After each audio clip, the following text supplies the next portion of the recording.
عقل صفاک است و او صفاک تر، پاک تر چالاک تر بے باک تر۔ حکیم الامت علامہ محمد اقبال رحمۃ اللہ علیہ فرماتے ہیں، عقل بڑی سنگ دل اور خون ریز ہے، لیکن عشق اس سے بھی زیادہ خون ریز ہے۔ عشق کی یہ خصوصیتیں بھی ہیں کہ وہ اغراض سے پاک ہوتا ہے، کبھی کسی مقصد کے لیے ناجائز تدبیریں گوارا نہیں کرتا، راہ حق میں اس تیزی سے قدم اٹھاتا ہے کہ عقل بھی وہ تیزی اختیار نہیں کر سکتی۔ سب سے آخر میں یہ کہ عشق ہر خوف اور ڈر سے آزاد ہوتا ہے۔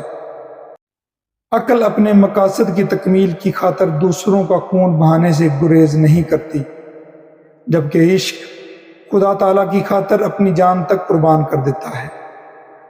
وہ اس معاملے میں کہیں زیادہ چست و ذہین اور بے خوف ہونے کے ساتھ ساتھ دنیاوی آلودگیوں سے پاک ہے۔